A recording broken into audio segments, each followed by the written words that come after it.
আরে শিখলো না ইমাম সাহেব? উনি যদি জানতে পারে আমি ওনার বাগান থেকে খেজুর চুরি করেছি তাহলে তো আজকে আমার রেহাই নাই। হে আল্লাহ, আপনি আমাকে ইমাম সাহেব থেকে বাঁচান। বল, তোর হাতে কি আছে? তুই কি এই বাগান থেকে খেজুর চুরি করেছিস?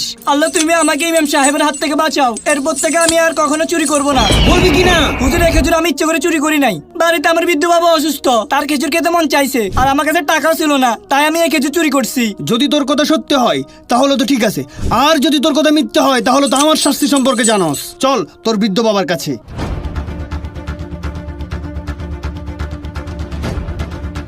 আমার বাবা তো দুনিয়াতে নেই, আমি তো ইমাম সাহেবকে মিথ্যে কথা বলেছি, এখন আমার কি হবে?